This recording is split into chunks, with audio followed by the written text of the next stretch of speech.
previous example. So if you miss the installation and the guideline for this lightning, you can go and see the previous video. But here we have one switch and we have one impulse source, so it's something like the lightning.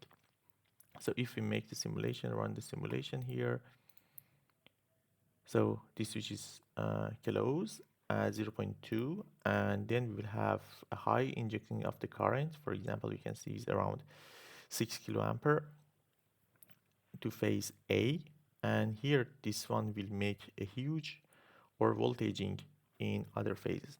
So this overvoltage is normal voltage is around 300 something, and here it will go more than 800 kilovolt.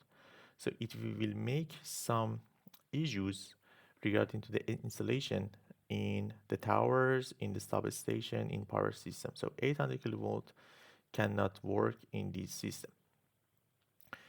And here also we can make another switch event, just closing, and we can open and close. For example, here, open again after 50 milliseconds, for example. So we can see it's still we have the overvoltaging, and even if we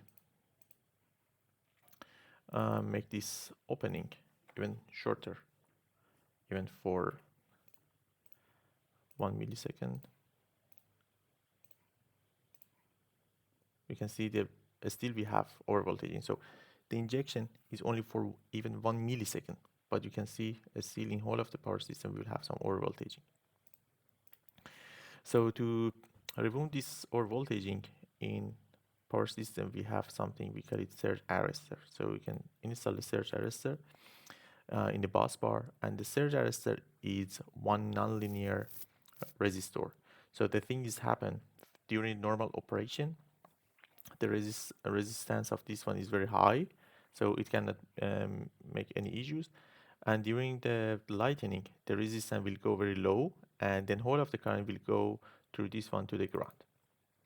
If you double click to this one, here on simulation EMT, here we have the I and V values. So V divided by I will be resistor. So during of, just as an example, during of low value of the current, for example, 200 amp, it should be, for example, 400 kilovolt.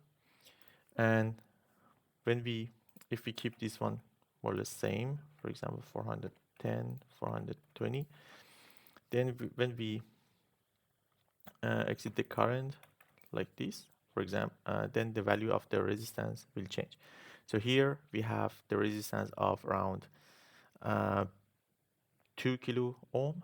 Here we have 200 ohm, and here we have 20 ohm. So you can see the resistance is lower in high currents. And here will be the diagram for these resistance. Click OK. And when here you can see this over voltage that we have. The voltage went to even more than 600. Now you can see it's just removed in 400. Even if we change this value, for example, to 350, 360, 370, and then when we run the simulation, you see that there is no overvoltaging. So all of the current go through this to the ground. So this is the reason that we install the surge arrestor in power systems.